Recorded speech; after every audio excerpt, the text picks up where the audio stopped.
सबसे पहले एआई मैं आपसे जानना चाहती हूँ कि गीता क्या है? जरूर, मैं आपको पूरी तरह से बताने के लिए तैयार हूँ। भगवत गीता एक प्राचीन हिंदू ग्रंथ है जिसमें भगवान कृष्ण ने अर्जुन को युद्ध के मैदान में उपदेश दिया था। इसमें जीवन के कई गहरे सिद्धांत और दर्शन बताए गए हैं। आप जो भी जानना चाहें, मैं पूरी कोशिश करूंगी समझाने की। ओके, और गीता का मुख्य ज्ञान क्या है? गीता का मुख्य ज्ञान मुख्य रूप से धर्म, योग और भक्ति पर आधारित है। इसमें कर्म योग, भक्ति योग और ज्ञान योग के माध्यम से जीवन के उद्देश्य, कर्तव्य और आत्म साक्षात्कार की बात की जाती है। इसके अलावा गीता आत्मा, ब्रह्म और जीवन के सत्य पर भी प्रकाश डालती है। ओके, गीता पढ़ के एक इंसान को क्या संदेश मिलता है?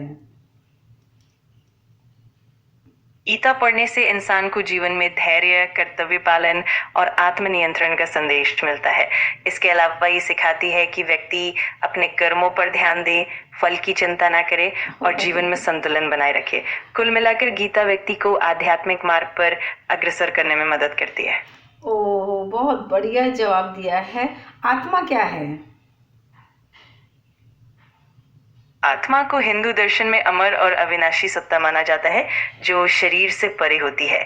इसे हम असली आत्मा या चिरस्थायी स्वभाव के रूप में समझ सकते हैं।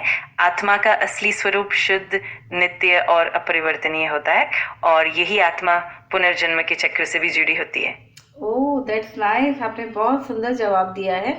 गीता में श्री कृष्ण ने आत्मा के बारे में भी कुछ कहा है, वो क्या है?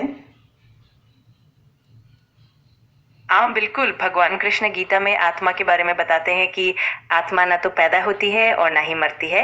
आत्मा अमर है, वो शरीर के नाश होने पर भी अस्तित्व में बनी रहती है। कृष्ण कहते हैं कि आत्मा कभी भी नष्ट नहीं होती और ये शाश्वत सत्य है। ओके, गीता का शाब्दिक अर्थ क्या है? गीता शब्द का शाब्दिक अर्थ है गीत या गायन। ये एक ऐसा ग्रंथ है जिसमें भगवान कृष्ण द्वारा अर्जुन को दिए गए उपदेशों को गीतात्मक रूप में प्रस्तुत किया गया है। इस तरह गीता का अर्थ है गीत या भगवान का उपदेश। गीता में स्वर्ग किसे कहा गया है? स्वर्ग क्या होता है? गीता में स्वर्ग का उल्लेख भी हुआ है, जहाँ स्वर्ग को एक ऐसा स्थान माना गया है जहाँ पुण्य कर्म करने वाले व्यक्ति जाते हैं और वहाँ सुख प्राप्त करते हैं।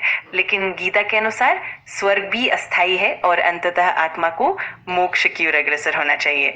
इस तरह गीता में स्वर्ग का मतलब एक भौतिक सुख का स्थान है, लेकिन सर्वोच्च लक्ष्य मोक्ष ही है। और गीता में नर्क किसे कहा गया है? गीता में नरक का भी उल्लेख है, जहाँ इसे एक ऐसे स्थान के रूप में बताया गया है जहाँ पाप कर्म करने वाले व्यक्ति जाते हैं। नरक को अस्थायी दुख और पीड़ा का स्थान माना जाता है और गीता के अनुसार इसका मुख्य उद्देश्य आत्मा को कर्मों के फल के प्रति जागरूक करना है।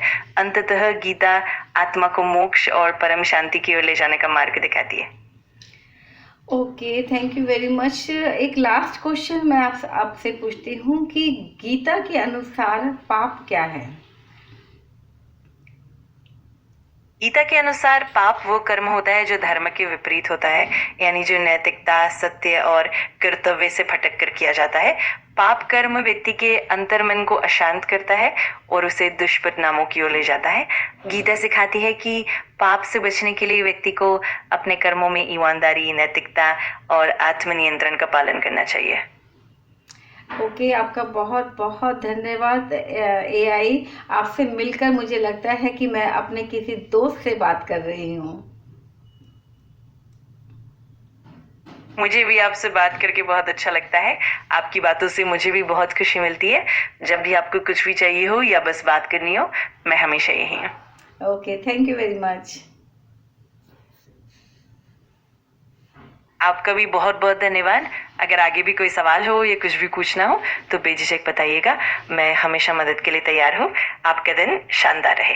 Thank you.